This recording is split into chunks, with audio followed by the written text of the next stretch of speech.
আল্লাহ তাআলা বলছেন ওয়ালাকাদ বাআসনা ফি কুল্লি উম্মাতিন রাসূলা, অবশ্যই আমি সব উম্মতের কাছে রাসূল পাঠিয়েছি। ওয়া ইম মিন উম্মাতিন ইল্লা খালা ফিহা নাযীর, পৃথিবীতে এমন কোন জাতি অতিবাহিত হয় নাই যাদেরকে জাহান্নামের ভয় দেখানোর জন্য ভয় প্রদর্শনকারী যায় নাই। লিকুল্লি কওমিন হাদ, প্রতিটা জাতির জন্যই হেদায়াতকারী আছে। সুবহানাল্লাহ। এই কথাগুলো কার? একটা জাতি বাদ নেই যারা নবী এবং রাসূল পায় নাই।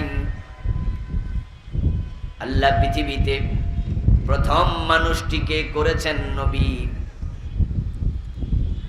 দুনিয়ার একজন মানুষও যেন আল্লাহর কাছে বলতে না পারে আমরা হেদায়াতের পথ পাই নাই, আমাদের কি দোষ, আমরা তো নবী রাসূল দেখি নাই। কে হেদায়াতের পথ দেখাবে? আমরা তো এমন নবী রাসূল পাই নাই, আমাদের কি দোষ? এই কথা বলার কোন জায়গা আল্লাহ রাখেন নাই। আমাদের প্রতি এটা আল্লাহর বড় করুণা যে তিনি পৃথিবীতে অগণিত রাসূল এবং নবী পাঠালেন। যদি তিনি নবী এবং রাসূল না পাঠায়া আমাদেরকে ছেড়ে দিতেন যে তোমরা নিজেরা নিজেদের বুদ্ধি খাটায়া জান্নাতের পথ খুঁজে বের করো, দুনিয়ার মানুষগুলোর পক্ষে জান্নাতের পথ খুঁজে পাওয়া সম্ভব হতো না। জান্নাতের পথ আমরা কিভাবে খুঁজে পাবো? আমরা তো ঢাকা থেকে চিটাং গেলে রাস্তায় খুঁজে পাই না, মানুষকে জিজ্ঞাসা করে করে রাস্তা জেনে নেওয়া লাগে, ঠিক না? আমরা জান্নাতের পথ কিভাবে নিজেরা খুঁজে পাবো? আমরা সিলেট থেকে রাজশাহী গেলে পূর্ব পশ্চিমটাই তো অনেকে চিনতে পারি না। এই প্যাচ আমার অ্যাভেলেবেল লাগে, আপনাদের মনে হয় লাগে নাই জীবনেও, ঠিক না? লাগছে। হাটহাজারী মাদ্রাসার বড় হুজুরের লাগে নাই, ঢাকা ইউনিভার্সিটির ভিসি সাহেবের প্যাচ লাগে নাই, ঢাকা আলিয়া মাদ্রাসার প্রিন্সিপাল বড় আলেম, এক জায়গা থেকে আরেক জায়গায় গেলে পূর্ব পশ্চিমে প্যাচ লাগার সম্ভাবনা উনারও আছে না নাই? তবে সরমনার পীরের কোনোদিন লাগে নাই, সরসিনার পীরের কার লাগে না? এর কারণ মানুষের ইলম বড়ই কম। ওয়ামা উতীতুম মিনাল ইলমি ইল্লা কালিলা, আল্লাহ তাআলা বলছেন তোমাদেরকে ইলম দেয়া হয় নাই, তবে দেয়া হয়েছে বড়ই সামান্য। এই সামান্য ইলমের কারণে আমরা পূর্ব পশ্চিম চিনি না, দিক কোনটা সঠিক আমরা জানি না, প্যাচ লেগে যায়। যে মানুষগুলো ঢাকা থেকে চিটাং গেলে রাস্তাটাও চেনে না, মানুষের জিজ্ঞাসা করে জানা লাগে। সিলেট থেকে দিনাজপুর গেলে পূর্ব পশ্চিম চিনে না, মানুষের জিজ্ঞাসা করা লাগে। এখন যদি তাদেরকে জান্নাতের পথ দেখানোর জন্য নবী না আসতো, তাহলে তাদের জান্নাতের পথ তারা নিজেরা কোনোদিন খুঁজে বের করতে পারত না। এজন্য আল্লাহ তাআলা বলেন আমি সব জাতির কাছে রাসূল পাঠিয়েছি। ওই রাসূলগণ তাদেরকে জান্নাতের পথ দেখাইছে। নবী এবং রাসূল যারা জান্নাতের পথ দেখাইছে তারাও মানুষ, তাই তাদের ওই জাতীয় পেঁচগাট লাগতে পারে। তাই নবী রাসূলদেরকে জান্নাতের পথ দেখাইছে আল্লাহ নিজে।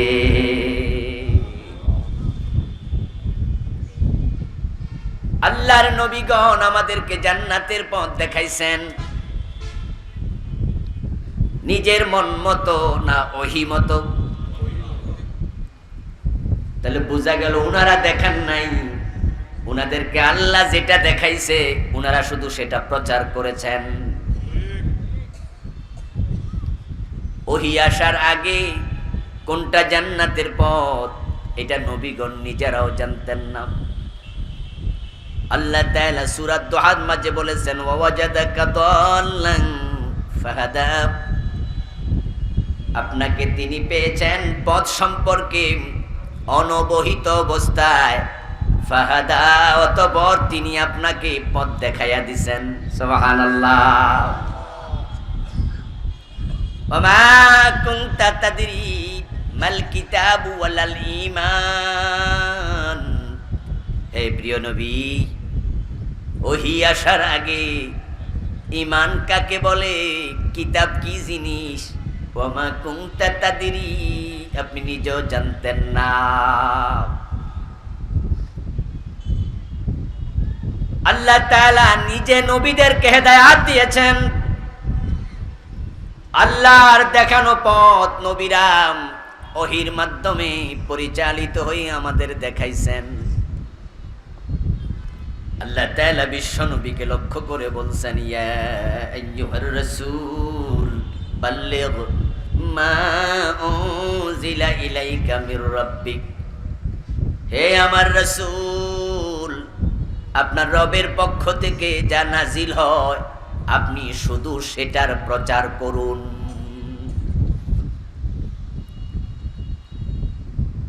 রিসালাত পাওয়ার পর থেকে ইন্তেকাল পর্যন্ত রাসূল সাল্লাল্লাহু আলাইহি ওয়াসাল্লাম নিজ থেকে দ্বীনের ব্যাপারে একটা কথাও বলেন নাই, ওহীর বাহিরে একটা শব্দ বলেন নাই। মা ইয়ানতিকু আনিল হাওয়া ইন হুয়া ইল্লা ওয়াহিয়ুন ইউহা। ওনাকে মানুষ যখন প্রশ্ন করত, যেটা তিনি জানতেন নিশ্চিতভাবে ওহীর মাধ্যমে ওনাকে জানানো হয়েছে, তিনি সেটা বলে দিতেন।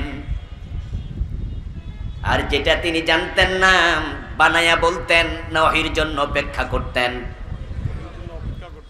বানায়া বলার কোন অধিকার তার নাই। ওয়ালাউ তাকাওয়ালা আলাইনা বা'দাল আকাবিল,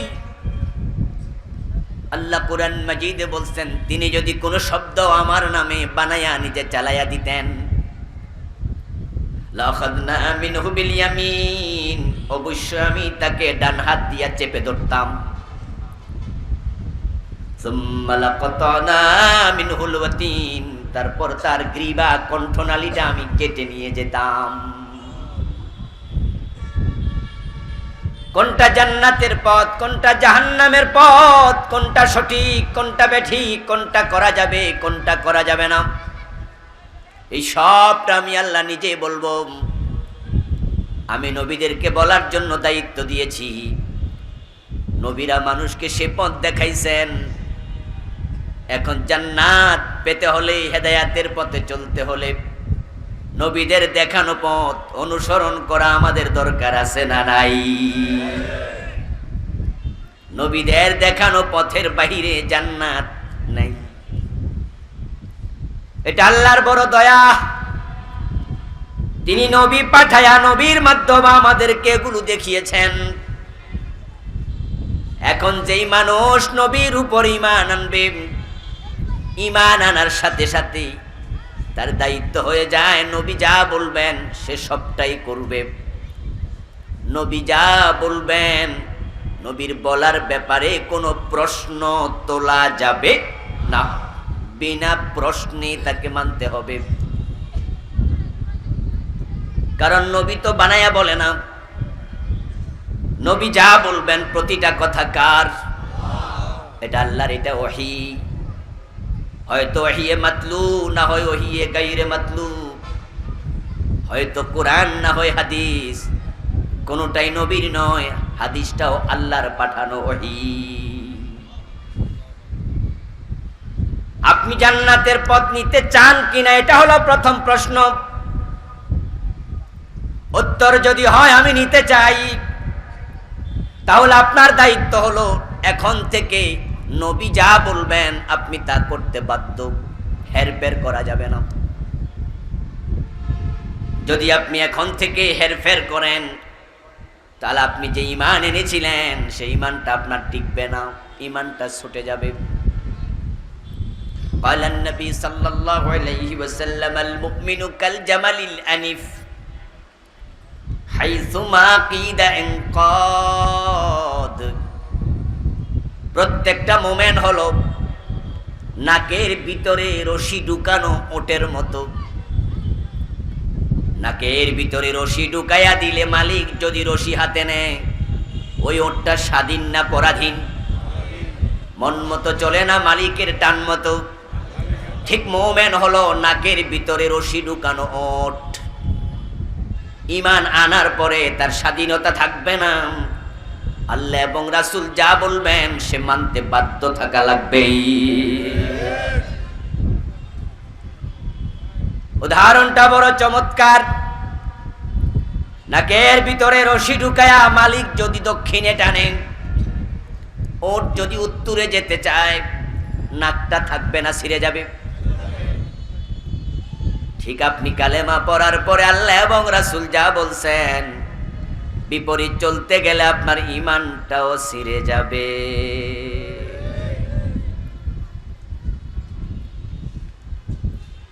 আল্লাহ তাআলা কোরআন মাজিদে বলছেন ফালা ওয়া রাব্বিকা লা ইউমিনুনা হাত্তা ইউহাক্কিমুকা ফীমা শাজারা বাইনাহুম সুম্মা লা ইয়াজিদু ফী আনফুসিহিম হারাজাম মিম্মা কাদাইত ওয়া ইউসাল্লিমু তাসলিমা। হে নবী, আপনার রবের কসম,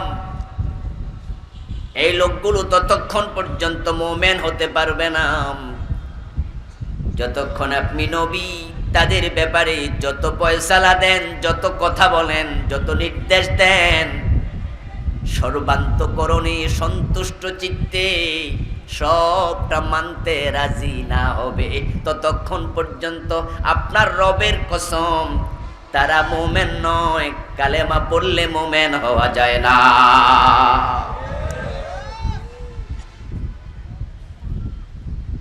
আব্দুল্লাহ ইবনে উবাই কালেমা পড়েছে কিন্তু সে মুমিন হতে পারে নাই।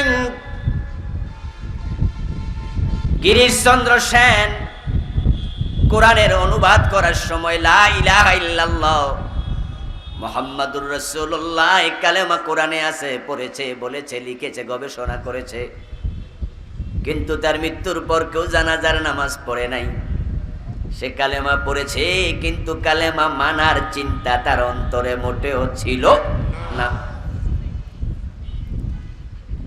রাসূলগঞ্জ যে পথ দেখাইছেন সেই পথ মানতে আপনি যদি রাজি থাকেন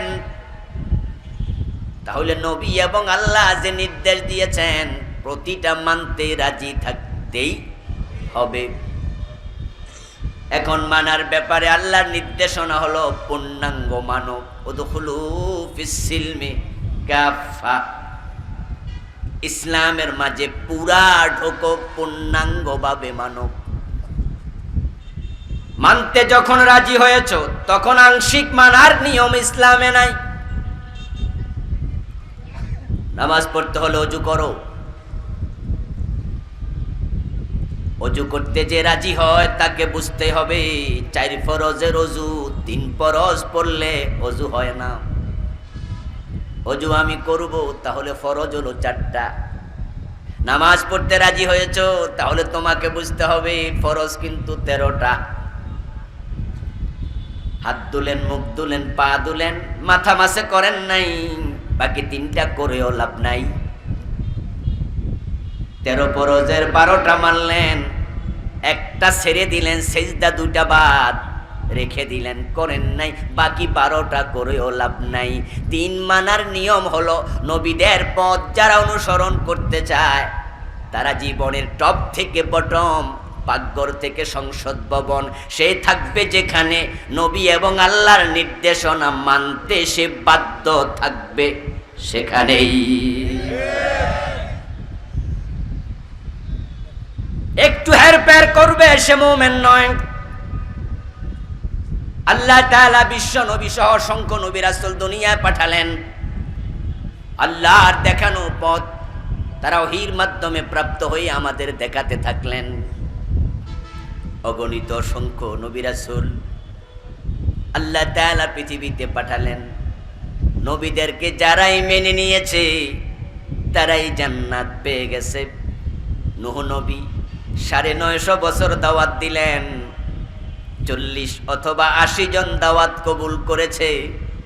আল্লাহ শুধুমাত্র তাদেরকে প্লাবনে বাঁচাইছে, বাকি সবাইরে পানিতে ডুবাইয়া ছাড়ছে। মূসা আলাইহিস সালাম দাওয়াত দিলেন, সমুদ্রে রাস্তা হয়েছে, তারাই বেঁচে গেছে যারা মূসার দাওয়াত কবুল করেছে। যারা কবুল করে নাই লোহিত সাগরে ডুবে মরছে। এগুলোই প্রমাণ করে নবীকে যারা মানবে তারা দুনিয়াতেও রেহাই পায়, আখেরাতেও জান্নাত পায়। যারা নবীকে মানবে না দুনিয়াতেও রেহাই পাবে না, আখেরাতেও জান্নাত পাবে না।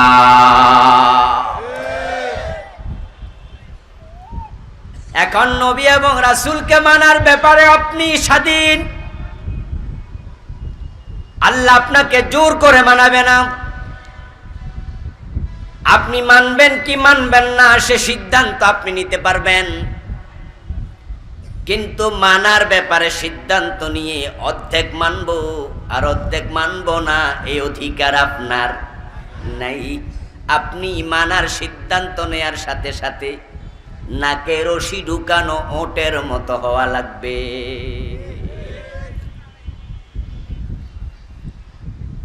ওদখুলু ফিস-সিলমি কাফা, ইসলামে পুরা ঢুকে যাও। কিন্তু এই জায়গায় এসে আমরা একটু ঝামেলা করে ফেলেছি। বর্তমান মুসলমানের দিকে তাকালে আপনি দেখবেন তাদের জীবনের কিছু অংশে ইসলাম আছে, কিছু অংশে ইসলাম নাই। তারা যখন মসজিদে ঢোকে তখন তারা আল্লাহ তাআলার গোলাম হয়ে যায়। এমন গোলাম আপসহীন, দল ভুলে যায়, মত ভুলে যায়।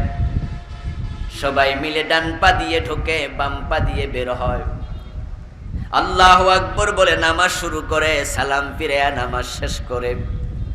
মাগরিবের ফরজ ৩ রাকাত, যদি ২ রাকাত পরে ইমাম সালাম ফিরায় সব মুসল্লি মিলে লোকমা দেয়। লোকমা দিয়ে প্রতিবাদ করে বুঝায় আল্লাহ ফরজ করেছে ৩ রাকাত, ২ রাকাত পরে সালাম ফিরাইছেন, আপনার সাথে আমরা নাই, লোকমা দিলাম, আপনি সোজা হয়ে যান। আল্লাহর বিধান মানার ক্ষেত্রে মসজিদে ঢুকে তারা সবাই একাট্টা। বাবা যদি ইমাম হয়, ছেলে যদি মুক্তাদি হয়, বাবাও যদি মাগরিবের ফরজ ২ রাকাত পরে সালাম ফিরায়, ছেলেও প্রতিবাদ করে লোকমা দেয়, বাবারেও ছাড়ে না। মসজিদে যাওয়ার পরে মনে হয় সব আল্লাহর গোলাম। কিন্তু সেই মানুষগুলো যখন আবার আদালতের চেয়ারে বসে হাকিম হয়, যখনই তারা এমপির চেয়ারে বসে দেশ চালায়, মন্ত্রীর চেয়ারে বসে মন্ত্রী হয়, তখন আল্লাহর আইন তারাই আবার মানতে রাজি হয় না। মসজিদে এক চরিত্র, মসজিদের বাহিরে আরেক চরিত্র। তারা হয়ে যায় দ্বিচারী। ইযা লাকুল্লাযীনা আমানু ক্বালু আমান্না ওয়া ইযা খালাউ ইলা শায়াতিনিহিম ক্বালু ইন্না মাআকুম। আল্লাহ এই জাতীয় মানুষের চরিত্রের কথা কোরআনে বলছেন। যখন তারা মুমিনদের সাথে একত্রিত হয় তখন তারা বলে আমরা তোমাদের সাথে আছি। মসজিদে সব মুমিন, সব আল্লাহর গোলাম। কিন্তু ইযা খালাউ ইলা শায়াতিনিহিম ক্বালু ইন্না মাআকুম, যখন মসজিদের বাহিরে যাইয়া দুষ্ট চক্রের সাথে একত্র হয়, শয়তানদের সাথে মিলিত হয়, তখন তারা সেখানে যাইয়া কয় আমরা তোমাদের সাথেও আছি। মসজিদে আল্লাহর আইন কয় জি ঠিক, আবার সংসদে, গণভবন, বঙ্গভবন, আদালতে মানুষের আইন কয় জি ঠিক। যার কাছে সব ঠিক সেই হলো মুনাফিক।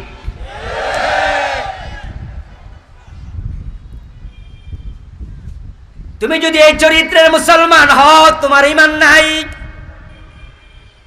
ফালা ওয়া রাব্বিক, আল্লাহর কসম, তোমার রবের কসম, লা ইউমিনুন, তারা মুমিন নয়, হাত্তা ইউহাক্কিমুকা ফীমা শাজারা বাইনাহুম, যতক্ষণ না আপনি নবী যা বলবেন সব মানতে রাজি না হবে। একটা মানতে যদি নারাজ, বাকিটি মেনেও কোনো লাভ নেই। সম্মানিত ভাইয়েরা, ওয়ালাকাদ বাআসনা ফী কুল্লি উম্মাতির রাসূলা, আল্লাহর বক্তব্য, আমি সব জাতির কাছে রাসূল পাঠাইছি। আল্লাহর রাসূলগণ তারা আল্লাহর ওহী মোতাবেক আমাদের জান্নাতের পথ দেখাইছে। এখন আমরা যদি জান্নাতের পথ পেতে চাই, আমাদেরকে ওহীর কাছে যেতে হবে। ওহীর বাইরে জান্নাতের পথ নেই। বিশ্বনবী মুহাম্মদুর রাসূলুল্লাহ সাল্লাল্লাহু আলাইহি ওয়াসাল্লাম বিদায় হজের দিন 1,14,000 সাহাবীর সম্মুখে ভাষণ দিলেন। ভাষণের এক পর্যায়ে তিনি বললেন, এই জমিনে, এই মাসে, এই মাঠে তোমাদের সাথে আমার হয়তো আর সাক্ষাৎ নাও হতে পারে। আল-ইয়াওমা আকমালতু লাকুম দীনাকুম ওয়া আতমামতু আলাইকুম নি'মাতি ওয়া রাদিতু লাকুমুল ইসলাম দীনা। এই আয়াত নাজিল হওয়ার পরে ওই আরাফার মাঠে রাসূল বুঝেছেন ইসলাম পরিপূর্ণ হয়ে গেছে, এ জমিনে তার বেশি দিন থাকার প্রয়োজন আর নাই। ওনার বিয়োগান্তের খবর শুনে সাহাবায়ে কেরামের কেউ কেউ কানতে কানতে বেকারার হয়ে গেলেন। অশ্রুসিক্ত হলো চোখ, বদন হলো মলিন, দাড়ি বেয়ে বেয়ে পানি ঝরে ঝরে মাটি ভিজতে শুরু করেছে। তাদের বেকারার হালত দেখে বিশ্বনবী প্রবোধ দিলেন, সান্ত্বনা দিয়ে বললেন, টেনশন করো না, আমি চলে যাব, তবে তোমাদের কাছে দুটি জিনিস রেখে যাব। তারাকতু ফীকুম আমরাইন লান তাদিল্লু মা তামাসসাকতুম বিহিমা। ও দুটি জিনিস যতদিন আঁকড়ায়া ধরে রাখবা, ততদিন তোমরাও পথ হারা হবা না।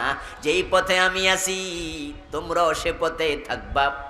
ওই পথ জান্নাতে গিয়ে মিলেছে, তোমাদের সাথে আবার জান্নাতে দেখা হবে, পথ হারা হবে না। টেনশন কেন করছো? আমি দুটি জিনিস রেখে গেলাম, আঁকড়িয়ে ধরো ভালো করে। আদ্দু আলাইহা বিন্নাওয়াজিস, মাড়ির দাঁত দিয়া কামড়ায়া ধরিও, এমন শক্ত করে ধরবা যেন কোনোদিন ছুটে না যায়। ও দুটি জিনিস তোমাদেরকে টেনে টেনে আল্লাহর জান্নাতে পৌঁছাবে, আমার সাথে আবার দেখা হবে।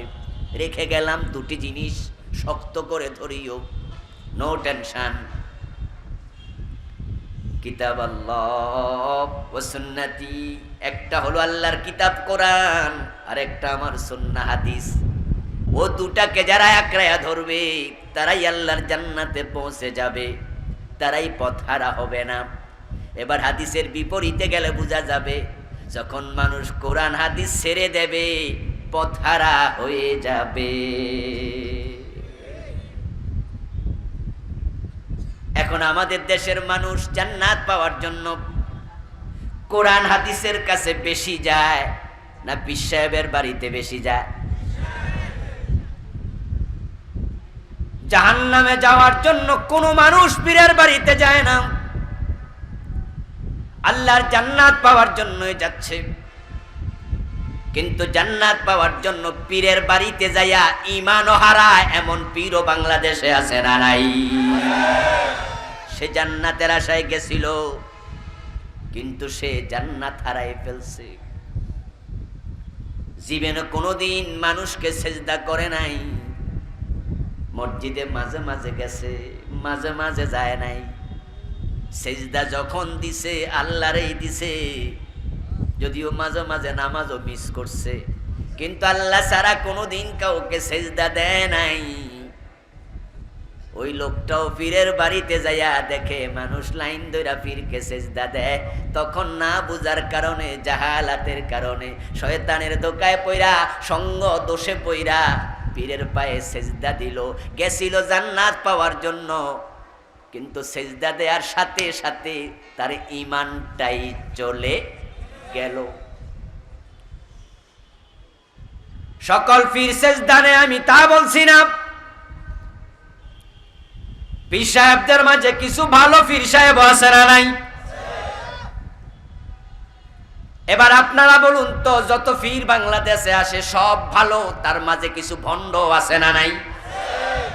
তাহলে কোনটা ভালো কোনটা ভণ্ড এটা চিনার জন্য আগে কোরআন জানা দরকার আছে না নাই? কোরআন হলো ফুরকান, সত্য মিথ্যার পার্থক্যকারী।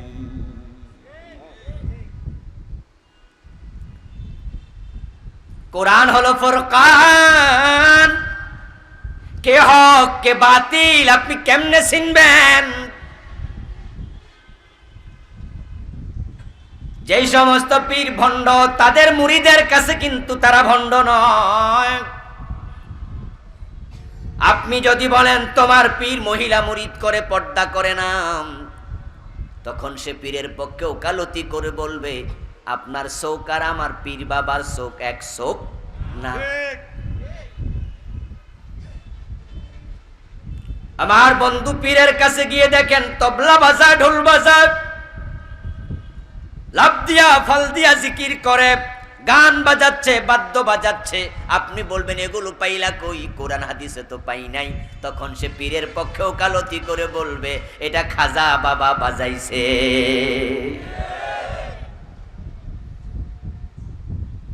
কারণ সেই লোকটা কোরআনের কাছে যায়নি, পীরের কাছে শুধু গিয়েছে। ভণ্ড এবং হক পীর পার্থক্য সে করতে জানে না, কারণ সে তো ফুরকানের কাছে যায় নাই। বিশ্বনবী ব্যক্তির হাতে হেদায়াত ছেড়ে দেন নাই। যদি কোনো ব্যক্তি হেদায়াতের পথ দেখাতে পারত, তাহলে বিদায় হজের দিন বিশ্বনবী বলতেন আমি আমার পরে তোমাদেরকে আবু বকর সিদ্দিককে ধরার আদেশ করতেছি। আবু বকরের পর ওমরকে ধরিও, ওমরের পর ওসমান রে ধরিও, ওসমানের পর আলী রে ধরিও। রাসূল আবু বকর ওমরের নাম বলেন নাই, কোরআন হাদিসের নাম বলেছেন, কারণ তিনি জানেন ওহির বাহিরে হেদায়াত পাওয়া যায় না।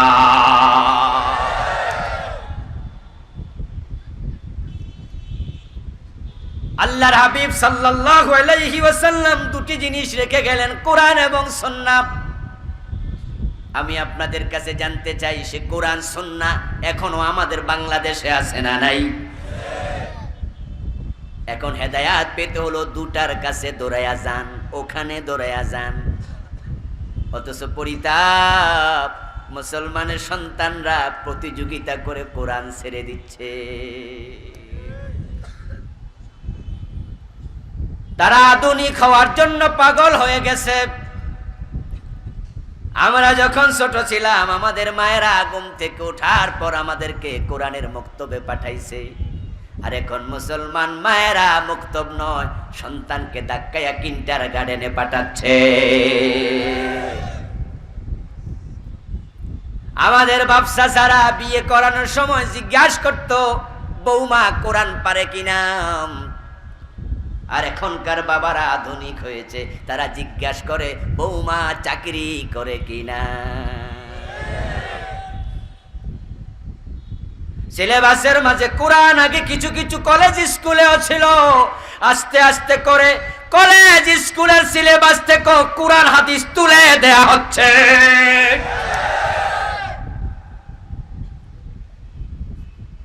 আগে প্রাইমারি স্কুলগুলোর মাঝে কোরআন হাদিস পড়ানোর জন্য একজন হুজুর ছিল, যাকে আমরা বলতাম হুজুর স্যার। ওনাকে স্যার বলা হতো স্কুলের টিচার হিসাবে, হুজুর বলা হতো আরবি পড়াই হিসাবে। কিন্তু এখন ইসলামিয়াত পড়ানোর জন্য আলাদা কোনো মৌলবি স্যারের সিস্টেম নাই, পত্র পত্রিকা পাওয়া যায়। ইসলামের ধর্মের কিতাব পড়ানোর জন্য হিন্দু টিচারকেও দেয়া হচ্ছে। হাই স্কুলগুলোতে ইসলাম ধর্ম শিক্ষা ছিল, এখন ইসলাম শিক্ষা নাই, নতুন নাম কি নাম? নৈতিক শিক্ষা। কেন ইসলামে কি ইসলামের নৈতিকতা নাই?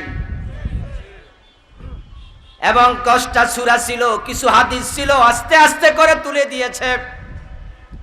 ইন্টারমিডিয়েটে যারা ইসলাম শিক্ষা নিত সেটা ছিল কম্পালসারি সাবজেক্ট, এটাকে এখন ঐচ্ছিক বানাইছে। নতুন শিক্ষা কারিকুলামে প্রস্তাব রাখা হয়েছে ধর্মীয় শিক্ষা পরীক্ষাও দেয়া লাগবে না। যখন পরীক্ষা থাকবে না, এটা কেউ পড়তেও চাইবে না।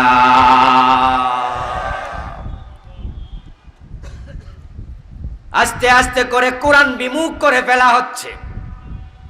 জাতি যখন কোরআন বিমুখ হয়ে যাবে, তখন তাদের ক্ষমতা পাকাপোক্ত হবে। তাই তারা ক্ষমতার চিন্তা মাথায় রেখে দেশ থেকে কোরআন তাড়ানোর ষড়যন্ত্র শুরু করেছে। আর তার রেজাল্ট যা হওয়ার তাই হচ্ছে। মানুষ যখন কোরআন বিমুখ হবে, ধর্ম বিমুখ হবে, তখন তাদের হৃদয় থেকে মনুষ্যত্ব উঠে যাবে। ঠিক আজকে তাই হচ্ছে। দিন দিন এমএ পাস, বিএ পাস বাড়তেছে, কোনো সন্দেহ নাই। আপনারা আমার সাথে নিশ্চয় একমত হবেন। বলুন দেখি, আগের তুলনায় matric pass, IA pass, BA pass, MA pass, ডাক্তার, ইঞ্জিনিয়ার কমেছে না বেড়েছে? আওয়াজ করে বলুন না, কমেছে না বেড়েছে? এবার বলুন, ভালো মানুষ কমেছে না বেড়েছে? শিক্ষিত বাড়লো, ভালো মানুষ কমলো। এর কারণ হলো ধর্মীয় শিক্ষার বাহিরে, কোরআন হাদিসের বাহিরে প্রকৃত ভালো মানুষ হওয়ার কোনো শিক্ষা নাই। যার ভিতরে দ্বীনের এলেম নাই, তার মাঝে আর পশুর মাঝে কোনো পার্থক্য থাকে না।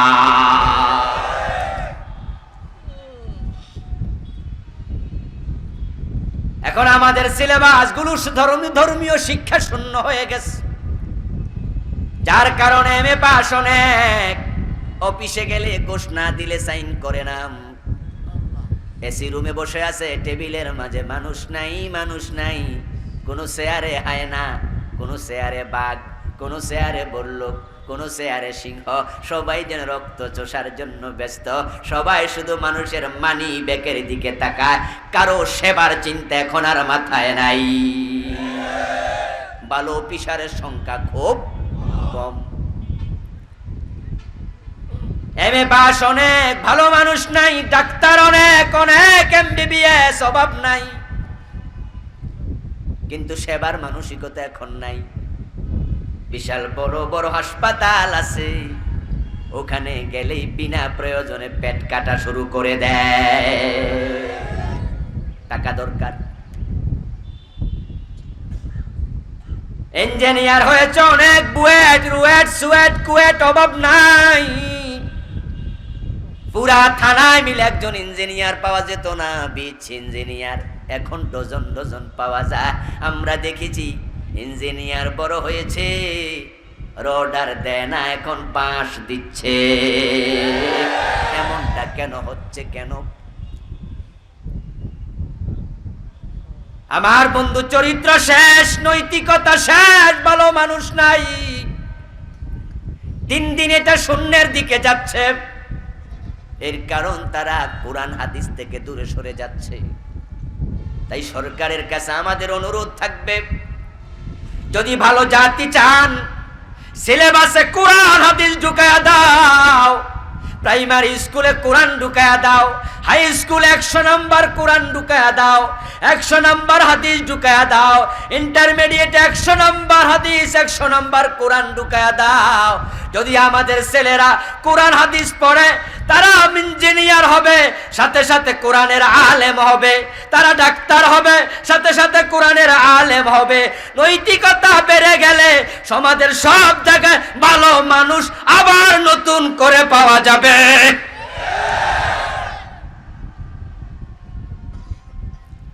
আল্লাহ তাআলা যুগে যুগে নবী রাসূল পাঠাইছেন জান্নাতের পথ দেখানোর জন্য। সে জান্নাতের পথে এখন লোক নাই, বরং সব হুমরি খাইয়া পড়ছে জাহান্নামের পথে যাওয়ার জন্য। দুনিয়াতে মানুষের সংখ্যা প্রায় 800 কোটি, তার মাঝে রাস্তা আছে মাত্র দুটি, ফারিকুন ফিল জান্নাতি ওয়া ফারিকুন ফিস সাঈর। একটা রাস্তা জান্নাতের দিকে গেছে আর একটা জাহান্নামের দিকে গেছে। আপনি তাকায়া দেখেন জান্নাতের রাস্তাটা খালি, লোকে নাই, খা খা করতেছে। আর 800 কোটি মানুষের মাঝে 600 কোটি হলো কাফের। এই সবগুলো জাহান্নামের রাস্তায় ঢুকছে। এখন একটা রাস্তায় যদি 600 কোটি ঢোকে, ওই রাস্তায় তো জায়গায় নাই, তারপরও মুসলমানের বাচ্চারাও ওই রাস্তার মাঝে ধাক্কা দিয়া ঢুকতে চেষ্টা করতেছে। তারা নাটক, তাদের কবিতা, তাদের গান, তাদের সিনেমা সবগুলার মাঝে বেহায়াপনা, বেলাল্লাপনা, অশ্লীলতা এমন ভাবে আমদানি করতেছে। এখন মুসলমানের সন্তানেরা ক্লাস 6 7 8 পড়ে পর্নো মুভিতে আসক্ত হয়ে যাচ্ছে।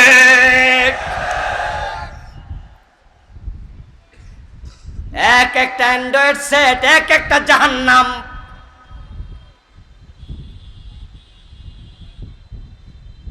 ক্লাস 9 পড়ুয়া ঐশী মাদকাসক্ত হয়ে বাবা মা দুইজনকে হত্যা করে জাতির চোখে আঙ্গুল দিয়া বুঝাইয়া গেছে। এখন তোমাদের সন্তানেরা ইউনিভার্সিটি লেভেলে মদ পান করে না, কলেজ লেভেলে না, ওটা অনেক পুরান হয়ে গেছে। এই মাদক এখন প্রাইমারি স্কুলের দিকে যাচ্ছে, হাই স্কুল পার হইয়া চলে আসতেছে। আমরা শিক্ষা ব্যবস্থা দিতে পারিনি, এমন সিলেবাস দিতে পারিনি যেই সিলেবাসের লেখাপড়া আল্লাহর ভয় তৈরি হয়। আল্লাহর ভয় যখন থাকে না, তখন লোকটার মানুষই থাকে না। নিজের অজান্তে সে 2 পাওয়ালা অমানুষ হয়ে যায়।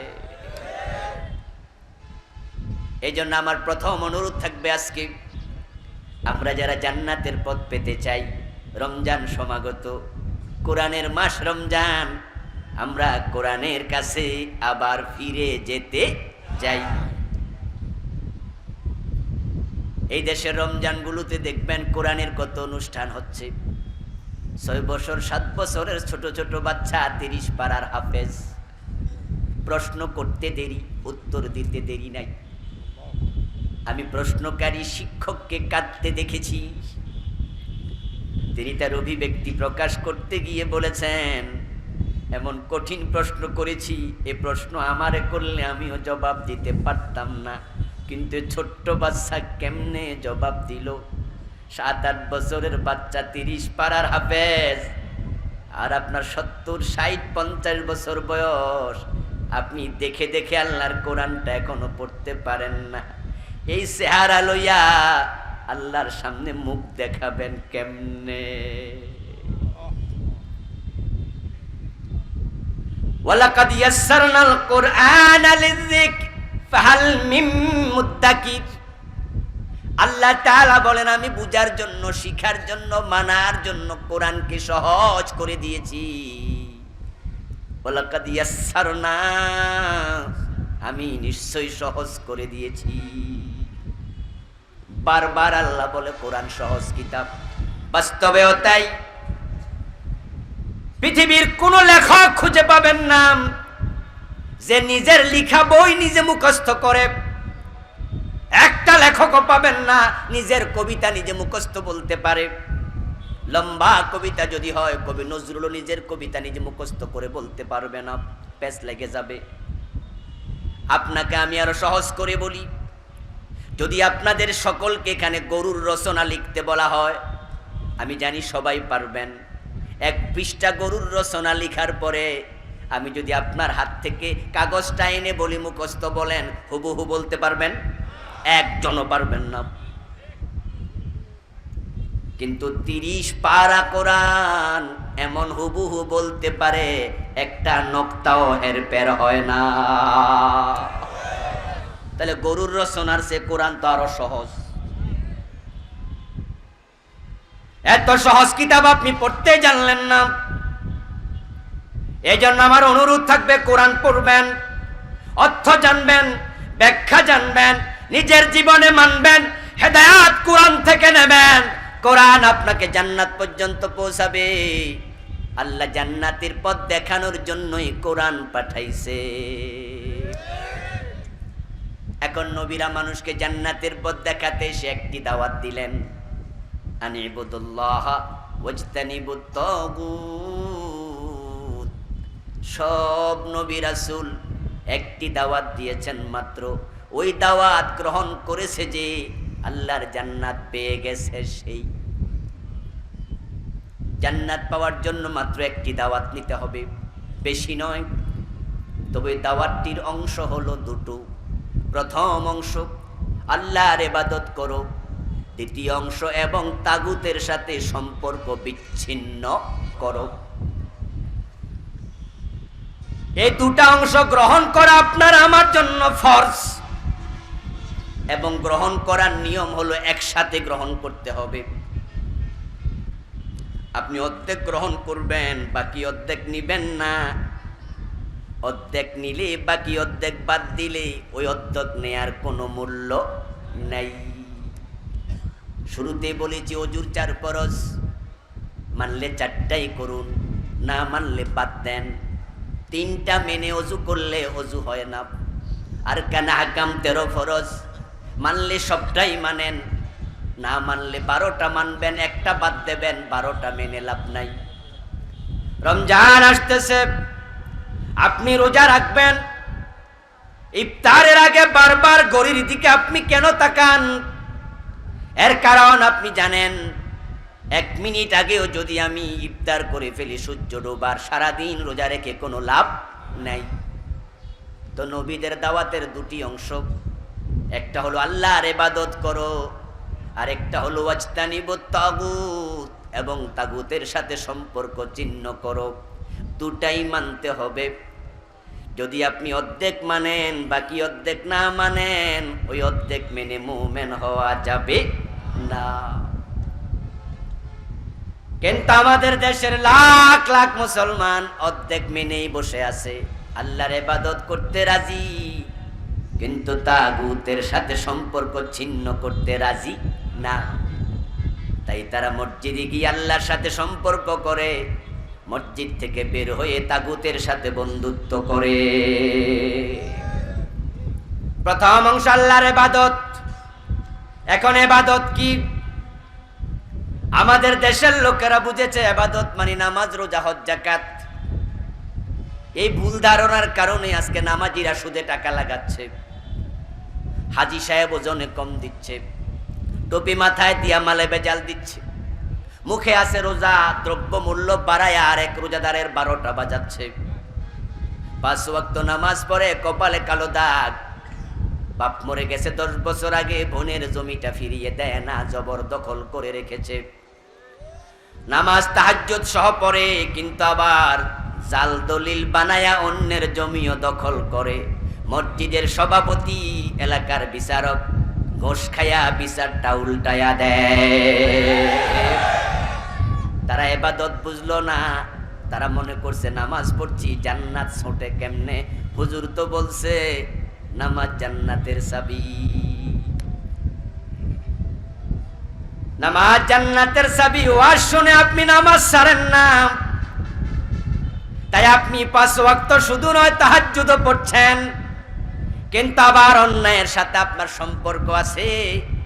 আপনার জন্য আল্লাহ তাআলার ঘোষণা, ফাওয়াইলুল লিল মুসাল্লিন, তোমার মতো নামাজির জন্য ওয়াইল দোজক আছে। ইবাদত মানি নামাজ, রোজা, হজ, যাকাত নয়, এগুলো ইবাদতের একটা অংশ মাত্র। আমি আপনাদের সম্মুখে বসে আছি, আমি একজন মানুষ, এ নিয়ে আপনাদের কোনো সন্দেহ কারণেই। কিন্তু আমি যদি আপনাকে প্রশ্ন করি, আমার দেহের কোন অংশটা মানুষ? হাত মানুষ, পা মানুষ, মাথাটা মানুষ, আমার ফুসফুসটা মানুষ, আমার কলিজাটা মানুষ, আমার পেটটা মানুষ? না, আমি মানুষ, কোনো সন্দেহ নাই। কিন্তু দেহের কোনো একটা অংশ মানুষ না, সবটা মিলেই মানুষ। নামাজ ইবাদত নয়, হজ ইবাদত নয়, যাকাত ইবাদত নয়। ইবাদত কোনটা? হিয়া কাযাউল হায়াত বিহাসবি আওয়ামিরিল্লাহি তাআলা ওয়া নাওয়াহি। আল্লাহ এবং রাসূল যা বলেছেন সবটা মেনে চলার নামে ইবাদত।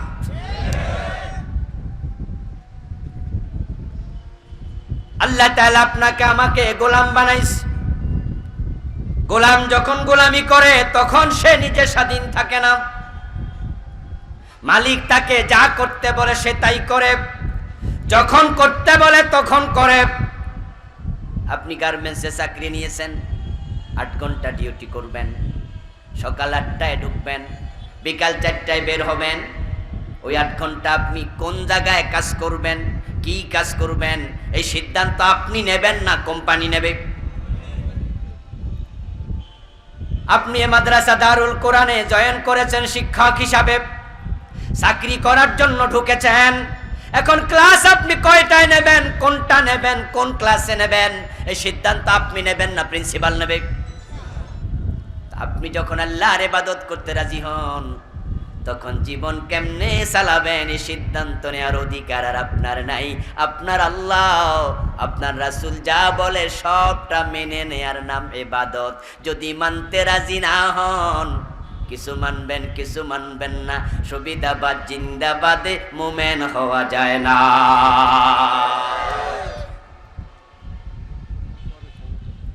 এখন আমাদের ভাইয়ারা আমরা কি দেখি, তারা আল্লাহর আইন মানার জন্য জীবনের কিছু ক্ষেত্রে প্রস্তুত। নামাজের ব্যাপারে যখন কথা ওঠে তখন আমরা আমাদের এমন নেতাও দেখেছি যারা নামাজের আলোচনা করতে গিয়ে বলেছেন প্রতি রাতে 70-80 রাকাত তাহাজ্জুদ পড়ে। বলেছে না কয়দিন আগে একজন? প্রতি রাতে 70-80 রাকাত তাহাজ্জুদ পড়ে। এত তাহাজ্জুদ তো আমরাও পড়ি না, কারণ এত লম্বা রাত পামু কই?